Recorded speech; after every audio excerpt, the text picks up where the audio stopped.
Hello everyone. Welcome to UPSC memory meetings. నిన్న మనం ఎక్కడి వరకు డిస్కస్ చేసుకున్నాం గుర్తుంది కదా?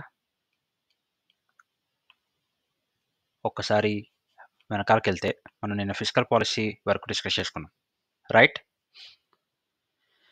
So physical policy, primary deficit, revenue deficit, okay, so surplus, expenditure, so ఇలా మల్టిపుల్ టాపిక్స్ డిస్కస్ చేసుకున్నాం కదా.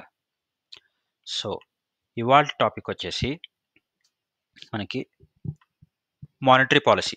మానిటరీ పాలసీ చాలా important topic. Okay, monetary policy. Monetary policy దేని గురించి అంటే, monetary policy is about money and banking. ఓకేనా? Monetary policy is about money and banking. So టాపిక్లోకి వెళ్ళిపోతే, ఎల్ఏ అంటే liquid assets. A asset which converts into cash and is readily accepted is called liquid asset. అర్థమైందా? Liquid asset అంటే ఏంటి? ఏదైనా asset దాన్ని తొందరగా మనం క్యాష్లో కన్వర్ట్ చేసేయచ్చు అండ్ రెడీగా యాక్సెప్ట్ అయిపోయేది. ఓకే, సో అది దాన్ని లిక్విడ్ అసెట్స్ అంటారనమాట. సో ఆ లిక్విడ్ అసెట్లో వన్ ఆఫ్ ది ఎగ్జాంపుల్ ఏంటి? Demand deposit. డిమాండ్ డిపాజిట్ అంటే మన లేమన్ టర్మ్స్‌లో బ్యాంకింగ్ తెలిసిన వాళ్ళకి డిమాండ్ డిపాజిట్ అంటే సేవింగ్స్ అకౌంట్. దాని మీద ఇంట్రెస్ట్ వచ్చే సేవింగ్స్ అకౌంట్‌ని డిమాండ్ డిపాజిట్ అంటామనమాట. సో ఇప్పుడు దాన్ని వెంటనే మనం క్యాష్‌లో కన్వర్ట్ చేసేసుకోవచ్చు కదా! అండ్ అది రెడీగా యాక్సెప్ట్ కూడా అవుతుంది క్యాష్ అనేది. సో అదే లిక్విడ్ అసెట్. లిక్విడిటీ అనే దాని అర్థం. So liquid asset is nothing but an asset thought can be converted to cash and which is readily accepted. ఇప్పుడు మీరు గోల్డ్ ఉందండి. గోల్డ్‌ని తొందరగా కన్వర్ట్ చేయొచ్చా క్యాష్‌లోకి? కంపారేటివ్‌లీ చేయలేము. ల్యాండ్ ఉంది, తొందరగా కన్వర్ట్ చేయొచ్చా క్యాష్‌లోకి? కంపారేటివ్ చేయలేము. రైట్? ఫర్ ఎగ్జాంపుల్ మీరు ఏదైనా షాప్‌కెళ్లారు. ఓకే. ఇంత అమౌంట్ ఆఫ్ బిల్ అయింది. మీరు గోల్డ్ ఇస్తాను అంటే ఎంతమంది యాక్సెప్ట్ చేస్తారు? చేయరు. లేదా నాకు ఇంత ల్యాండ్ ఉందండి, నేను ఆ ల్యాండ్ పేపర్స్ తీసుకొచ్చి మీకు సైన్ చేసి ఇస్తాను అంటే ఎంతమంది యాక్సెప్ట్ చేస్తారు? చేయరు. సో వాళ్ళ ఫస్ట్ ప్రిఫరెన్స్ ఏముంటుంది? Cash, currency which is readily accepted దాని అర్థం. సో డిమాండ్ డిపాజిట్ కూడా అంతే. Which is readily accepted. Demand డిపాజిట్‌ని ఏం చేస్తావు? వెంటనే క్యాష్‌లోకి కన్వర్ట్ చేసేసుకుంటాం అనమాట. So which is readily accepted. Okay. Example. Example ఏంటి? ఏ అనే అతను ₹100 డిపాజిట్ చేశాడు బ్యాంక్‌లో. ఓకే. దానికి అతనికి 2% ఇంట్రెస్ట్ వస్తుంది బ్యాంక్ నుంచి. ఓకే. సో ఆ ₹100ని బ్యాంక్ ఏం చేస్తుంది అంటే, బి అనే అతనికి లోన్‌కి ఇస్తుంది. ఓకేనా? ఏ అనే అతను ₹100 డిపాజిట్ చేసాడు బ్యాంక్‌లో 2% ఇంట్రెస్ట్ వస్తుందని. ఆ డబ్బులు తీసుకెళ్ళి బ్యాంక్ ఏం చేస్తుంది? బి అనే అతను లోన్ అడగడానికి వస్తే అతనికి డబ్బులిస్తుంది. లోన్ ఇస్తుంది. ఇంట్రెస్ట్ ఎంత? ఆ లోన్‌కి ఇంట్రెస్ట్ ఎంత అంటే, ఇప్పుడు ఏ అనే పర్సన్‌కి డిపాజిట్ చేసినందుకు 2% ఇంట్రెస్ట్ ఇస్తామని చెప్పింది కదా బ్యాంకు. దాని మీద కొంచెం ఎక్స్‌ట్రా అంటే ఇంకొక 1% యేసుకొని, ఆ ఎక్స్‌ట్రా యేసుకొని లోన్ ఇస్తుంది. ఓకేనా? సో అప్పుడు ఏమవుతుంది బ్యాంక్‌కి? ఏ అనే అతను చేసిన ₹100 డిపాజిట్ మీద 2% ఇంట్రెస్టే కాకుండా, బి అనే అతను లోన్ తీసుకున్న ఆ అమౌంట్ మీద 2% ఇంట్రెస్ట్, అతనికి ఇచ్చిన మాట ప్రకారం, ఏకి ఇచ్చిన మాట ప్రకారం 2% తీసుకొని, దాని మీద బ్యాంక్ ఖర్చులు కూడా కావాలి కదా! బ్యాంక్ ఆపరేషన్స్ రన్ అవ్వడానికి దాని మీద ఎక్స్‌ట్రా కలిపి ఒక 3% అనుకుందాం. 3% ఏసి బ్యాంకు బికి లోన్ ఇస్తుంది. ఓకే. 3% ఏసి బ్యాంకు బికి లోన్ ఇస్తుంది. సో ఈ 2% అతను ఎప్పుడైనా విత్‌డ్రా చేసేసుకుంటే అతను 2% ఇంట్రెస్ట్‌తో ఇచ్చేస్తుంది. ఆ ఒక్క 1% ఏదైతే ఉంటుందో అది ఎక్స్‌ట్రా. అదే ప్రాఫిట్ బ్యాంక్‌కి. ఓకే. ఆ ప్రాఫిట్‌నే బ్యాంక్ టర్మినాలజీలో స్ప్రెడ్ అంటారు. ఏంటది? స్ప్రెడ్. ఓకే. మళ్ళీ డిస్కస్ చేసుకునే ఎగ్జాంపుల్. రాహుల్ అనే అతను వచ్చాడండి. ఓకే. రాహుల్ అనే అతను వచ్చి ₹100 బ్యాంక్‌లో డిపాజిట్ చేశాడు. సో బ్యాంక్ వాళ్ళు అన్నారు, డిపాజిట్ చేసినందుకు మీకు 2% ఇంట్రెస్ట్ ఇస్తామండి అని చెప్పారు. లేదా 2% ఇంట్రెస్ట్ ఇస్తున్నారు కాబట్టి రాహుల్ అనే అతను వచ్చి బ్యాంక్‌లో ₹100 డిపాజిట్ చేశాడు. ఫైన్. బి అనే అతను వచ్చి ఏం చేశాడు? బ్యాంక్‌లో లోన్ అడిగాడు. ఏమడిగాడు? లోన్ అడిగాడు. ఎంత? ₹100 లోన్ అడిగాడు. సో అప్పుడు బ్యాంక్ ఏం చెప్పింది అంటే, మీకు 2% ఇంట్రెస్ట్ ఇస్తాము. సారీ, బ్యాంక్ ఏం చెప్పిందంటే మీకు 3% ఇంట్రెస్ట్‌కి ఇస్తాము, లోన్ ఓకేనా అని అడుగుతుంది. అతను ఓకే అని చెప్పి లోన్ తీసుకుంటాడు. రైట్? సో ఇప్పుడు ఇక్కడ బ్యాంక్‌కి ఎలా ప్రాఫిట్ వస్తుంది? ఎవరైతే ఏ అనే అతను ఉన్నాడో, ఆ ఏ అనే మనీ, ఆ ₹100 తీసుకెళ్ళి బికి లోన్‌కి లాగా ఇస్తుంది. రైట్? బికి ఇస్తుంది లోన్ లాగా. దాని మీద 3% ఇంట్రెస్ట్ ఏస్తోంది. అంటే ఏకి సేవింగ్స్ అకౌంట్‌లో చేసినందుకు గాను 2% ఇంట్రెస్ట్ ప్లస్ బ్యాంక్ రోజువారీ ఆపరేషన్ జరగాలి కాబట్టి దాని మీద ప్లస్ 1% 3% ఇస్తుంది. సో, వాడెప్పుడైతే లోన్ తీర్చేస్తాడో ఆ 3% ఏదైతే ఉంటుందో ఆ 3%లో 2% తీసుకెళ్ళి మళ్ళీ రాహుల్ అనుకున్నాం కదా! రాహుల్‌కి ఇచ్చేస్తుంది. ఆ మిగతా 1% ఏదైతే వస్తుందో ఆ రూ. 100 మీద అది బ్యాంక్ తీసుకుంటుంది. అది ప్రాఫిట్ అంటారు. బ్యాంక్ టెర్మినాలజీ దాన్ని స్ప్రెడ్ అంటారు. ఓకే. క్లియర్ అయింది కదా! Next FD, TD. ఎఫ్‌డి అంటే తెలుసు కదా అందరికి. మనం ఎఫ్‌డి చేస్తాం కదా! ఎఫ్‌డి అన్నా, టీడీ అన్నా ఆల్‌మోస్ట్ సేమ్. ఓకే. టీడీ అంటే ఏంటి? Time deposit. Right? Same FD గూడా. సో, ఎఫ్‌డి ఆర్ టీడీ అని అందుకే అన్నాం.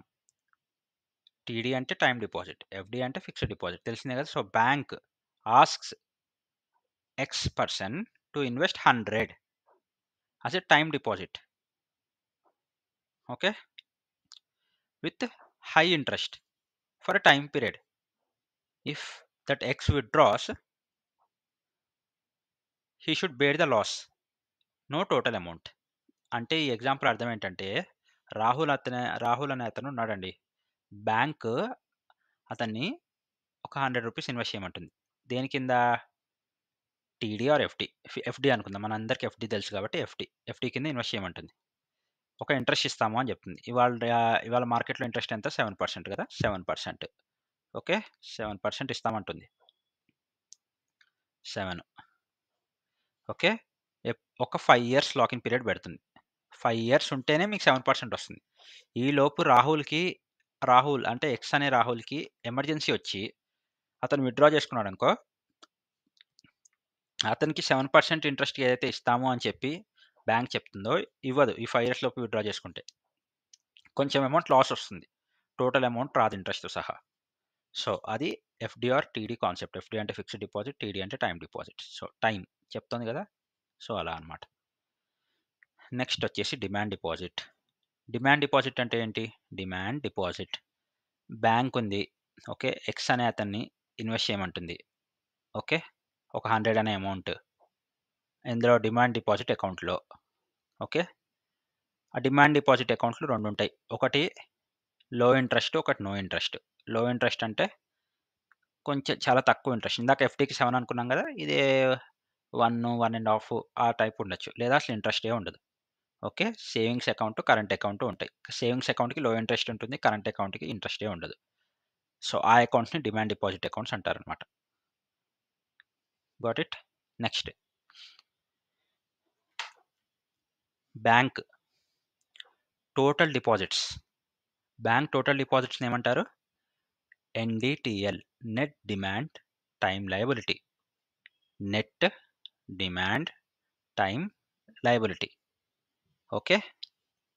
సో, బ్యాంక్ డిపాజిట్స్ అన్ని బ్యాంక్‌కి లయబిలిటీ. లయబిలిటీ అంటే ఆహ్, కొంచెం అర్థమయ్యేలా చెప్పాలి. లయబిలిటీ అంటే బాధ్యత అనుకోండి. ఓకే. సో, బ్యాంక్ డిపాజిట్స్ అన్నీ బ్యాంక్‌కి రెస్పాన్సిబిలిటీ. లైక్ లయబిలిటీ ఆ బ్యాంక్‌కి. Any deposit received is a liability for a bank. Any loan given is an asset for a bank. Okay. బ్యాంక్‌లో మనం చేసే ఏ డిపాజిట్ అయినా బ్యాంక్ బాధ్యత. అదొక లయబిలిటీ. బ్యాంక్ మనకి ఏ లోన్ ఇచ్చినా అదొక అసెట్. ఓకే. అసెట్ అంటే మామూలుగా మన తెలుగు పదాల్లో చెప్పుకోవాలంటే ఆస్తి. సో, మనకు లోన్ ఇస్తోంది. ఆ లోన్ బ్యాంకువే ఇప్పుడు ఆ లోన్ డబ్బులు బ్యాంకువే కదా! సో, అది ఆస్తి. మనం డిపాజిట్ చేస్తున్నాము. సో, వాళ్ళు జాగ్రత్తగా చూసుకోవాలి కాబట్టి అది బాధ్యత. Got it? ఆహ్, సో, అంటే మీకు అర్థమయ్యే తెలుగులో చెప్తున్నాను. సో, బాధ్యత, ఆస్తి అని కాకుండా మీరు లయబిలిటీ, అసెట్ అని గుర్తుపెట్టుకోండి. నెక్స్ట్ ఇందాక చెప్పిన 2 టైప్ ఆఫ్ అకౌంట్స్ ఉంటాయి. Demand deposit, high liquidity. Time deposit, లో లిక్విడిటీ. ఎందుకు డిమాండ్ డిపాజిట్ హై లిక్విడిటీ? నువ్వు వెంటనే ఎళ్లి ఏటీఎంలో డ్రా చేసుకోవచ్చు. Which is cash. క్యాష్ అంటే ఏంటి? రెడీలీ యాక్సెప్టెడ్ కదా! Readily accepted.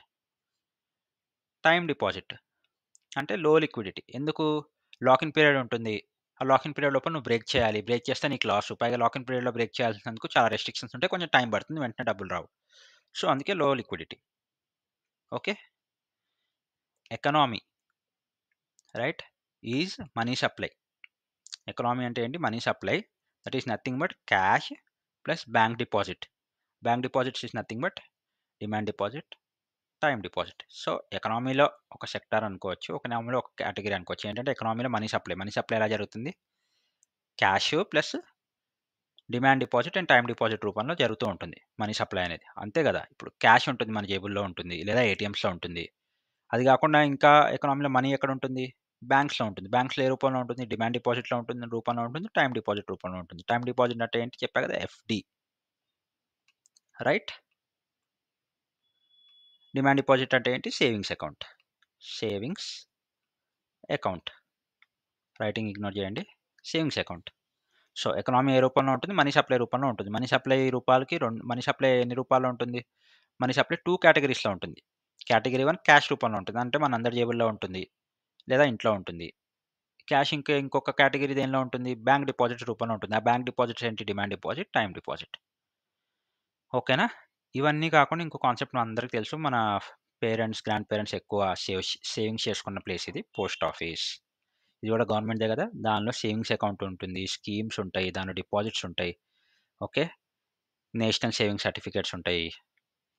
Okay. So, post office కూడా ఒక కాన్సెప్ట్. బ్యాంక్ కాకుండా పోస్ట్ ఆఫీస్‌లో కూడా మనం డబ్బులు దాచుకోవచ్చు. మన పెద్దవాళ్ళు దాచుకునేవాళ్ళు. సో, ఇక్కడ వరకు క్లారిటీ వచ్చింది కదా! Next money supply. Money supply ఎన్ని రకాలు? మనీ సప్లైలో M1లో ఏమేమి ఉంటాయి? కరెన్సీ ఉంటుంది. ప్లస్ డిమాండ్ డిపాజిట్ ఉంటుంది. అంటే సేవింగ్స్ అకౌంట్. ఇది narrow money. Okay. Next money supply M3లో ఏమేమి ఉంటాయి? Currency plus demand deposit plus time deposit. Okay. Money supply M3లో ఏమేమి ఉంటాయి? Currency plus demand deposit plus time deposit. Got it? So, M3 example ఇచ్చాడు. ఏంటది? 10 + 10 + 10 30. M3 is 30. Money supply is 30. So, మళ్ళీ చెప్తున్నాను M1 అంటే ఏమేమి ఉంటాయి? మనీ సప్లై రకాలు. యాక్చువల్లీ మనీ సప్లైలో కేటగరీస్ రకాలు చెప్తున్నారు వాళ్ళు బేసిక్‌గా. M1 కరెన్సీ ఇంకా డిమాండ్. అంటే మామూలు మన దగ్గర ఉండే రెగ్యులర్ కరెన్సీ బ్యాంక్ అకౌంట్స్. అంటే సేవింగ్స్ అకౌంట్. ఇది చాలా నారో మనీ అన్నమాట. నారో అంటే small width. Okay. Next M3. M3 అంటే ఏంటి? Currency plus DD plus TD. అంటే టీడీ అంటే ఏంటి? ఎఫ్‌డి కదా! కరెన్సీ అంటే మన జేబుల్లో ఉండేది. మామూలుగా బ్యాంక్ అకౌంట్, సేవింగ్స్ అకౌంట్‌లో ఉండేది. అది కాకుండా ఎఫ్‌డి లాకిన్ పీరియడ్‌లో ఉండేది. రైట్? సో, అది. నెక్స్ట్ M4లో ఏమేమొస్తాయి? Currency plus DD plus TD or FD.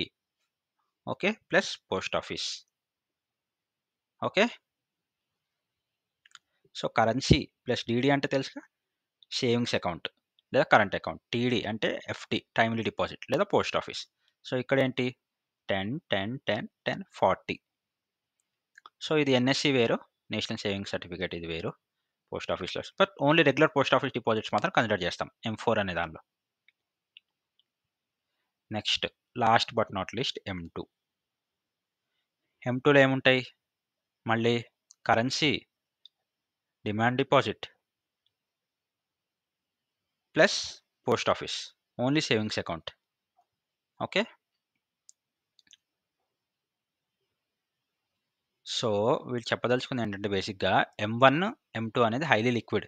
M3, M4 అనేది లో లిక్విడ్. ఎందుకు అంటే M1 ప్లస్ M2 అంట. చూడండి. M1, M2 ఏంటి? M1, M2లో ఏమేమున్నాయి? M1లో కరెన్సీ ప్లస్ డీడీ. అంటే మన జేబులో ఉండేది ప్లస్ సేవింగ్స్. నెక్స్ట్ M3లో ఏమేమున్నాయి? నెక్స్ట్ M2లో ఏమేమున్నాయి? మళ్ళీ కరెన్సీ ప్లస్ మన demand deposit plus post office. Okay. Only savings account post office. ఇది నారో మనీ. అంటే ఇరుకైనది, మనకు తొందరగా హై లిక్విడిటీ. M3, M4 ఏంటి? ప్లస్ టైమ్లీ డిపాజిట్ ఉంది. చూసారా? టైమ్లీ డిపాజిట్ ఉన్నప్పుడు మన కరెన్సీ ప్లస్ డిమాండ్ డిపాజిట్ లేదా టైమ్లీ డిపాజిట్. ఇక్కడ కూడా currency plus demand deposit plus timely deposit. So ఎందుకు ఇది లో లిక్విడిటీ అవుతుందంటే టైమ్లీ డిపాజిట్. ఇది మెయిన్ ఫ్యాక్టర్ అనమాట. టైమ్లీ డిపాజిట్ ఎప్పుడైతే యాడ్ అవుతుందో అప్పుడు లో లిక్విడిటీ. ఎందుకు టైమ్లీ డిపాజిట్ ఎప్పుడైతే యాడ్ అవుతుందో అప్పుడు లో లిక్విడిటీ? టైమ్లీ డిపాజిట్ అంటే ఏంటి? టైమ్లీ డిపాజిట్ అంటే ఎఫ్టీకి ఏమవుతుంది? ఎఫ్టీకి లాకిన్ పీరియడ్ ఉంటుంది. ఓకే, ఎఫ్టీకి లాకిన్ పీరియడ్ ఉంటే ఏమవుతుంది? లాకిన్ పీరియడ్ బ్రేక్ చేయడానికి చాలా రెస్ట్రిక్షన్స్ ఉంటాయి. ఒకవేళ బ్రేక్ చేసిన వెంటనే మనీ రావచ్చు, రాకపోవచ్చు, వచ్చిన ఫుల్ అమౌంట్ రాదు. So low liquidity. అర్థమైందా? ఇది broad money, narrow money. Next legal tender. Legal tender అంటే legal sanction of government money. Okay, మనీకి ఏదైతే గవర్నమెంట్ శాంక్షన్ చేస్తుందో లీగల్గా, ఓకే, ఆ మనీని లీగల్ టెండర్ అంటారు. Legal sanction of government money. Okay, లేదా legal sanction of government of money. ఒక మనీకి గవర్నమెంట్ లీగల్ శాంక్షన్ చేస్తే అది లీగల్ టెండర్ అంటారండి. సింపుల్గా గుర్తుపెట్టుకోండి. ఓకే, లిమిటెడ్ లీగల్ టెండర్ అంటే ఏంటి? Up to 1000 rupees. సో మన దగ్గర నోటు ఇప్పుడు ఇంతకుముందు 2000 ఉండేది, ఇప్పుడు 2000 ఉంది. ఇంతకుముందు 1000 హైయెస్ట్ ఉండేది కదా. మొన్న వచ్చి 2000 వచ్చింది పింక్ నోట్. ఇంతకుముందు 1000 ఉండేది మనకి. ఓకే, సో అప్పుడు లిమిటెడ్ లీగల్ టెండర్ హైయెస్ట్ అయింది 1000, ఇప్పుడు 2000 అయింది. ఒకప్పుడు 1000, రైట్? 1000, ఇప్పుడేమో 2000 అయిందనమాట. ఇది కరెక్ట్ చేసుకోండి. Limited legal tender is up to 2000. Note, unlimited legal tender is accordingly as per the coinage act 2011. కాయిన్స్కి రెస్ట్రిక్షన్ ఏం లేదు కదా. కాయిన్స్ నువ్వు ఎన్నైనా తీసుకెళ్ళచ్చు. కాయిన్స్ ఎన్నైనా తీసుకెళ్ళచ్చు. సో అది అన్లిమిటెడ్ లీగల్ టెండర్ కిందకి వస్తుంది. లిమిటెడ్ లీగల్ టెండర్ అంటే ఓన్లీ ఇంత అమౌంట్ వరకే నువ్వు నోట్ ప్రింట్ చేయగలవు. ఎంత? ఇవాళ రోజుల్లో 2000, ఇంతకుముందు రోజుల్లో 1000. ఓకేనా? సో ఇప్పుడు మీకు లీగల్ టెండర్ అంటే అర్థమై ఉండాలి కదా. లీగల్ టెండర్ అంటే ఏంటి? మనీకి గవర్నమెంట్ లీగల్ శాంక్షన్ ఇస్తుంది. అంటే లీగల్గా అచ్చా ఈ మనీ, ఇది మనీ, నువ్వు దీంతో ప్రొసీడ్ అవ్వచ్చు, దీన్ని వాడవచ్చు అని చెప్పి గవర్నమెంట్ బ్యాకింగ్ ఇస్తుంది అనమాట. లీగల్ శాంక్షన్ చేస్తుంది ఆ మనీని. ఆ లీగల్ టెండర్లో లిమిటెడ్ లీగల్ టెండర్స్ ఉన్నాయి. ఏంటి అంటే అప్ టు 1000 రూపీస్ అని నోట్స్ ప్రకారం. మామూలుగా ఇప్పుడు ఈ రోజుల్లో 2000. అన్లిమిటెడ్ లీగల్ టెండర్ అంటే కాయిన్, ఎన్ని కాయిన్స్ అని తీసుకెళ్ళచ్చు, దానికంటూ ఇదేం రెస్ట్రిక్షన్ లేదు. Next fiat money. Fiat money అంటే currency should have value and backed by the government. Okay, is called fiat money. Currency should have a value. ఏదైతే కరెన్సీ ఉందో ఆ కరెన్సీకి వాల్యూ ఉండాలి. ఓకే, అండ్ గవర్నమెంట్ బ్యాకింగ్ ఉండాలి. So అప్పుడే అది fiat money. Got it? Doubt ఏం లేదు కదా. Currency should have a value, ఒక కరెన్సీకి వాల్యూ ఉండాలి, and backed by the government is called fiat money. లేదా ఫియట్ మనీ అంటే ఏంటి? అది గవర్నమెంట్ ఇష్యూ చేసింది. ఇప్పుడు దాని వెనకాల ఎలాంటి ఫిజికల్ కమోడిటీ ఉండకూడదు, గోల్డ్ సిల్వర్ బేసిస్లో. ఓకే, దాని వాల్యూ ఎలా ఉండాలంటే గవర్నమెంట్ ఇష్యూ చేసిన వాల్యూ అయి ఉండాలి, అండ్ దాన్ని పబ్లిక్ ట్రస్ట్ చేయాలి. అర్థమైందా? సో ఇప్పుడు for example currency should have value and backed by the government. ఇప్పుడు ఒక పేపర్ మీద గవర్నమెంట్ 100 అని రాసింది అనుకోండి. ఓకే, రాసి RBI అని ప్రింట్ కొట్టింది. So this is backed by the government. ఇప్పుడు అది 100 అంటే అది 100. గవర్నమెంట్ 100 కొట్టిందని చెప్పి నువ్వు దాని వాల్యూ 1000 అని చెప్పి అమ్మలేవు, 1000 అని చెప్పి నువ్వు దాన్ని ప్రాసెస్ చేయలేవు కదా రోజువారీ దానిలో. గవర్నమెంట్ 100 అని వాల్యూ ఇచ్చిందంటే 100. సో గవర్నమెంట్ ఎప్పుడైతే 100 అని వాల్యూ ఇచ్చిందో పబ్లిక్ దాన్ని ట్రస్ట్ చేస్తుంది. Okay, trust. పబ్లిక్ ఏం చేస్తుంది? ట్రస్ట్ చేస్తుంది. అది కూడా ఇంపార్టెంటే. సో ఫియట్ మనీ అంటే ఏంటి? కరెన్సీ దేనికైతే వాల్యూ ఉంది, గవర్నమెంట్ బ్యాక్ చేసింది, పబ్లిక్ ట్రస్ట్ ఉంటే ఆ మనీ ఫియట్ మనీ అవుతుంది అనమాట. Got it? Next full body money. Full body money అంటే ఏంటి? Face value less than intrinsic value. Face value less than intrinsic value. Got it?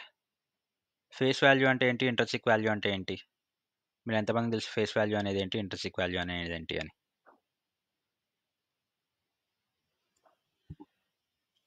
Full body money face value is nothing. చాలా సింపుల్గా చెప్తా చూడండి. Face value అంటే face మీద ఏదైతే return ఉందో, ఓకే, అంటే ఫర్ ఎగ్జాంపుల్ ఇది నోట్ అండి, దీని మీద 100 అని ఉంది కదా. సో 100 దీని ఫేస్ వాల్యూ, అంటే దీని ఫేస్ మీద 100 అని రాస్తుంది. ఓకే, సరే ఇంట్రెన్సిక్ వాల్యూ అంటే ఏంటి? గోల్డ్ కాయిన్, ఇక్కడ రాసుకున్నది గోల్డ్. ఎందుకు? ఇప్పుడు నువ్వు గోల్డ్ కాయిన్ తీసుకెళ్ళి నువ్వు దాని మీద ఒక 100 అని చెప్పి ఒక ప్రింట్ కొట్టిస్తే నిజంగా గోల్డ్ కాయిన్ 100 రూపీస్కి తీసుకుంటారా? లేదా నువ్వు 100 రూపీస్కి అమ్ముతావా? లేదు కదా. గోల్డ్కి ఒక వాల్యూ ఉంది, రైట్? సో అది ఇంట్రెన్సిక్ వాల్యూ. అది దేంతో తయారైంది అనే దాన్ని బట్టి వచ్చే వాల్యూ ఇంట్రెన్సిక్ వాల్యూ. ఓకే, లేదా దాని వెనకాల ఏది ఉంది బ్యాకింగ్ అనేది ఒక ఇంట్రెన్సిక్ వాల్యూ. ఫేస్ మీద ఏదైతే రాసిందో అది face value. Got it? Face మీద రాసి ఉండడం అంటే ఈ నోట్ మీద 100 అని ఉంది, backed by the government. So దీని ఫేస్ వాల్యూ 100 నోట్ది. ఓకే, సో అలా డిపెండ్స్ అనమాట. సో ఫేస్ వాల్యూ ఏమవ్వచ్చు? ఫర్ ఎగ్జాంపుల్ ఏదైనా కాయినో నోటో, ఓకే, అలా ఏమన్నా ఒక, లేకపోతే మీకు ముందు ముందు చాలా వస్తాయి policies, certificates, company to company exchange చేసుకునే certificates, government to companies exchange చేసుకునే సర్టిఫికేట్స్, అవన్నీ ఫేస్ వాల్యూస్ మీద నడుస్తాయి అనమాట. ఓకే, ఇంట్రెన్సిక్ వాల్యూ అంటే మనం డిస్కస్ చేసుకున్నాం గోల్డ్ కానీ సిల్వర్ కానీ. ఓకే, స్టాక్స్ కూడా ఇంట్రెన్సిక్ వాల్యూ కిందకి వస్తాయి. ఎందుకంటే స్టాక్స్ వాల్యూ ఏంటి? స్టాక్స్ మీద నీది 100 అని రాసి ఒక బంచ్ ఆఫ్ స్టాక్స్ పెడితే అది ఫిక్స్డ్గా ఉంటుందా? కాదు, మార్కెట్ బట్టి ఫ్లక్చుయేట్ అవుతుంది. సో ఫ్లక్చుయేట్ అవుతుంది కాబట్టి అది intrinsic. It is made up of something. What it is made up of something? Stocks ఉన్నాయి. What are stocks made up of? Stocks are made up of companies profits. Stocks are made up of companies investment. Stocks are made up of total number of investments in a company. So దాన్ని బట్టి fluctuate అవుతుంది, right? So అది intrinsic. Face అంటే ఏంటి? Fixed అనమాట. నీకు దాని మీద ఏదైతే ర్యాస్ ఉందో అదే వాల్యూ. ఒక బాండ్ కానీ, ఒక బిల్లు కానీ, లేదా ఒక నోట్ కానీ, ఏదైనా అది face value. Okay, so clarity వచ్చింది కదా మీ అందరికీ? So next high power money. High power money అంటే ఏంటి? హై పవర్ మనీ అంటే money issued by the central bank, right? Money issued by the central bank is called high power money. ఇక్కడ వరకు clarity ఉంది కదా? Next token currency. Token currency అంటే ఏంటి? దాని ఫేస్ వాల్యూ ఎక్కువ ఇంట్రెన్సిక్ వాల్యూ కంటే. సో అదేంటి? What is token currency? Token currency అంటే note, coin, etcetera etcetera, right? That is token currency which is accepted as money అనుకోండి. పోనీ shares are accepted as a మనీయా? కాదు. Gold is accepted as a మనీయా? కాదు. Gold is accepted as a money during Vijayanagara empire ఆ టైంలో. But is in today's world is gold is accepted as a money? No. గోల్డ్కి ఒక value ఉంది, but you can't sell it as a money, right? You can't give it as a money. So token currency is accepted as a money. దానికి ఒక face value ఉంది. So token currency అంటే ఏంటి? Face value ఎక్కువ intrinsic value కంటే, right? Full body money అంటే face value less than intrinsic value. Got it? Next sir సింపుల్గా గుర్తుపెట్టుకోవాలంటే ఒక పని చేయండి. డెఫినేషన్ ఉంది చూడండి. ఫుల్ బాడీ మనీ అంటే face value less than intrinsic value. Example gold coin. పేర్లో ఉంది చూడండి, బాడీ అంటే గోల్డ్. టోకెన్ అంటే ఏంటి? కాయిన్ లేదా నోట్. ఓకే, ఇలా గుర్తుపెట్టుకోండి. నెక్స్ట్ ఇవి కాకుండా వేరే కరెన్సీస్ కూడా ఉన్నాయి కదా మనకి. ఏంటది? Crypto is decentralised. ఓకే, ఇది ఒక బ్లాక్ చైన్ టెక్నాలజీ మీద నడుస్తుంది. లెడ్జర్ అనమాట. లెడ్జర్ అంటే ఇట్స్ లైక్ మీ ఎంతమంది మీరు సాఫ్ట్వేర్ ఏదో తెలియదు కానీ యాక్టివ్ డైరెక్టరీ అంటే మీకు ఎంతమంది తెలుసు? యాక్టివ్ డైరెక్టరీ కూడా కైండ్ ఆఫ్ లెడ్జర్ అనమాట. దానిలో ఇన్ఫర్మేషన్ అంతా స్టోర్ చేస్తాం అనమాట. Okay, so ledger. లేదా మన చిన్నప్పుడు మన దగ్గర ఫోన్ బుక్స్ ఉండేవి కదా, పెద్ద పెద్దవి. దానిలో అదొక లెడ్జర్ టైప్ ఆఫ్ ఫార్మాట్. అంటే ఇన్ఫర్మేషన్ స్టోర్ చేస్తాం. Okay, but information is not exactly transparent enough. Okay, crypto plus ఇది unregulated. and volatile in the nature, not widely accepted. Next, digital currency. Digital currency ante digital currency, electronic form of a rupee or fiat money, right?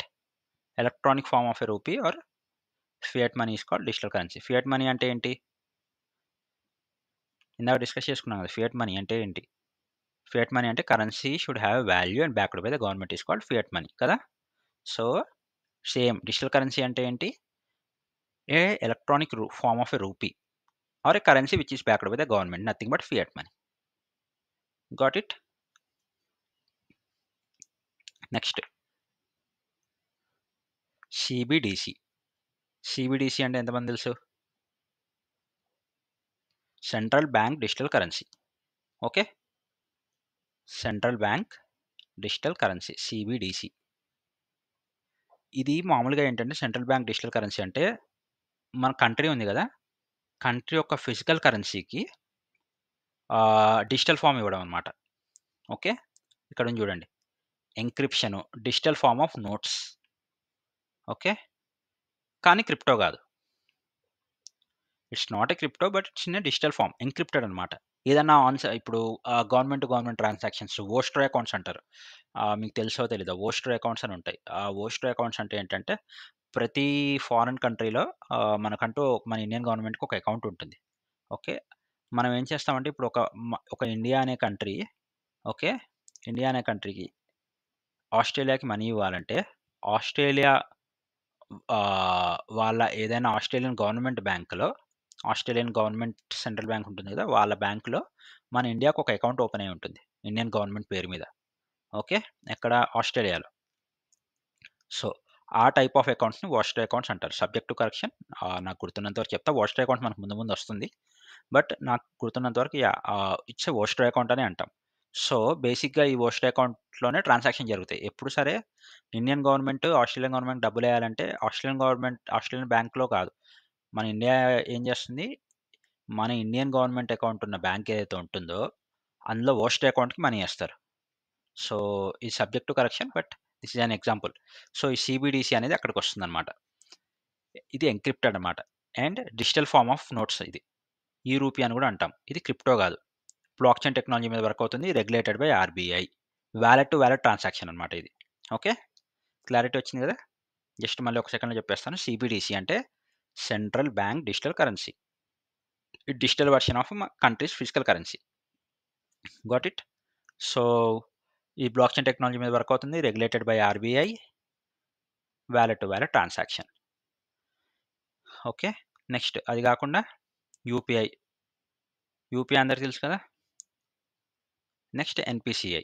యూపీఐలో NPCI, okay, unified payment interface and national payment corporation of India. Got it? So దీని కిందకు వచ్చేవేంటి? ఈ rupee లేదా QR. ఇప్పుడు మనం QR చేసి చేస్తున్నాం కదా, అలాంటిది. Okay, this comes under UPI and NPCI. ఈ రోజుల్లో అందరూ చేస్తున్నారు కాబట్టి మనందరికి తెలుసు. And next credit creation, high power money. So ఇక్కడ దీనికి లింక్లో ఒక టాపిక్ ఉందండి. హై పవర్ మనీ అంటే currency issued by central bank కదా. So that currency issued by central banks acts as a base. ఈ హై పవర్ మనీ ఏదైతే ఉందో that acts as a base for credit creation. Okay, ఎలా act చేస్తుంది? So example ఉంది. Example ఏంటంటే credit క్రియేషన్కి example ఇందాక మనం డిస్కస్ చేసుకున్నాం కదా. ఎక్స్ అనే అతను వస్తాడు, సేవ్ చేసుకుంటాడు, అతనికి ఇంట్రెస్ట్ ఏం చేస్తాడు. వై అనే అతను వస్తాడు, బారో చేసుకుంటాడు, అది ఇంట్రెస్ట్ పే చేస్తాడు. వైలో నుంచి ఎక్స్ తీసేస్తే వచ్చేది ప్రాఫిట్. ఆ profit is nothing but spread. So ఇక్కడ రాసుకున్నాం profit of a bank. Okay, so అది కాకుండా ఫర్ బ్యాంక్స్ మనం ఇందాక డిస్కస్ చేసుకున్నట్టు బ్యాంక్స్కి ఎసెట్స్ అంటే ఏంటి? What it owns and claims as asset. ఏంటది? ఎసెట్స్ బ్యాంక్కి loans plus reserves.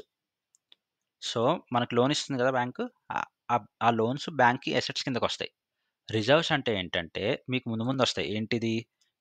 CRR, SLR, marginal standing facility. Okay, so ఇవన్నీ వస్తాయి అన్నమాట.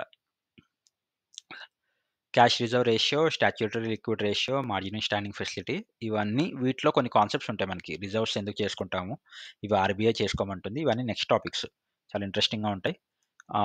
సో, వాటిలో వస్తాయి. సో, ఆ రూల్స్‌లో భాగంగా ఆ ఆర్బీఐ రూల్స్‌లో భాగంగా బ్యాంక్స్ కొన్ని రిజర్వ్స్ పెట్టుకుంటుంది వాటితో పాటు. సో, ఆ reserves loans plus reserves bank assets కిందకొస్తాయి. ఓకే. రిజర్వ్స్ ఇగో నేను చెప్పా కదా! రిజర్వ్స్ ఏంటి? స్టేట్ బ్యాంక్ ఉంది. State bank reserves it's deposits in RBI. Okay. State bank ఏం చేస్తుంది? దాని రిజర్వ్స్ అన్ని ఆర్బీఐ దగ్గర డిపాజిట్ చేస్తుంది. Next net worth. Net worth అంటే ఏంటి? నెట్ వర్త్ అంటే assets minus liabilities. So, liabilities ఏంటి బ్యాంక్‌కి? ఎఫ్‌డి. అసెట్ ఏంటి? లోన్. మనం ఇందాక అనుకున్నాంగా timely deposit. Okay. Timely deposit లేదా ఫిక్స్డ్ డిపాజిట్ ఆర్ ఏదైనా demand deposit account with interest. ఇవన్నీ బ్యాంక్‌కి లయబిలిటీస్. ఎందుకు? లయబిలిటీస్ అంటే ఏంటి? బాధ్యత. ఇంట్రెస్ట్‌తో ఇస్తున్నారు. మనం ఇంట్రెస్ట్‌తో ఇస్తున్నామని చెప్పి మనం డిపాజిట్ చేస్తాము. అవి వాళ్ళు మళ్ళీ మనకు తిరిగి ఇంట్రెస్ట్‌తో పాటు ఇవ్వాలి. సో, తిరిగి ఇవ్వడం అనేది బాధ్యత కాబట్టి లయబిలిటీ. అసెట్ అంటే లోన్. ఓకే. ఏదైతే లోన్స్ ఇస్తున్నామో మనకు తిరిగి రావాలి. రైట్? సో, ఇప్పుడు బ్యాంక్ లోన్స్ ఇస్తుంది కదా! మనకి. మనం ఆ లోన్స్ తిరిగి కట్టాలి బ్యాంక్‌కి. సో, అది వాళ్ళ అసెట్స్ అవుతుందన్నమాట. మనం ఇంట్రెస్ట్ సహా కడతాం కాబట్టి వాళ్ళకి అది అసెట్స్. లయబిలిటీస్ అంటే ఇందాక డిస్కస్ చేసుకున్నాం కదా! ఫిక్స్డ్ డిపాజిట్ లేదా డిమాండ్ డిపాజిట్ లయబిలిటీ అవుతుంది. సో, నెట్ వర్త్ ఎలా తెలుసుకుంటుంది? అసెట్స్‌లో నుంచి ఓకే. అంటే లోన్స్‌లో నుంచి లయబిలిటీస్ అంటే ఎఫ్‌డి గాని, డిమాండ్ డిపాజిట్ గాని, టైమ్‌లీ డిపాజిట్ తీసేస్తే వచ్చే మిగిలేదే net worth. Okay. Money multiplier. Money multiplier formula ఏంటంటే 1/CRR క్యాష్ రిజర్వ్ రేషియో. ఇది నెక్స్ట్ వచ్చే టాపిక్. సో, ఇది కొంచెం పెద్ద టాపిక్. ఇవన్నీ మనం నెక్స్ట్ డిస్కస్ చేసుకుందాం. ఓవర్ లెండింగ్ అంటే ఏంటి? Giving excess loans from reserves or deposits. ఇవన్నీ ఎందుకు ఇస్తున్నారు? ఓవర్ లెండింగ్ ఎప్పుడు జరుగుతాయి? ఇవన్నీ ఓకే. Next topic. ఇక్కడితో ఇవాళ ఎండ్ చేసేద్దాము. ఓకే. రేపటి నుంచి అసలు మనీ మల్టిప్లయర్ మీకు అర్థం కావాలంటే ఫస్ట్ సీఆర్ఆర్ అర్థం కావాలి. క్యాష్ రిజర్వ్ రేషియో అర్థం కావాలి. సో, అవన్నీ మనం రేపు డిస్కస్ చేసుకుందాం. బట్ ఇవాల్టికి మనీ మల్టిప్లయర్, ఈ ఓవర్ లెండింగ్ ఇవన్నీ రేపు డిస్కస్ చేసుకుందాం. ఇవాల్టి వరకు అయితే ఇక్కడితో కంక్లూడ్ చేసేద్దాం. ఓకే. సో, అందరికీ వీడియో నచ్చిందనుకుంటున్నాను. అండ్ ఇవన్నీ మీకు అర్థం అవ్వాలంటే నేను మళ్ళీ చెప్పినట్టుగా చాప్టర్ 1, 2, 3, 4, 5 చదువుకోండి. ఓకే. అండ్ వ్యూస్ వస్తున్నాయి గానీ ఛానల్‌కి లైక్స్ కానీ, కామెంట్స్ కానీ, సబ్స్క్రిప్షన్స్ కానీ ఏం రావట్లేదండి. సో, అందరూ సబ్స్క్రైబ్ చేసుకోండి. అండ్ ప్రిలిమ్స్ అయిపోయేలోపు మీరు ఈ ఎకనామిక్స్ అయిపోతుంది మోస్ట్‌లీ మనకి. ఓకే.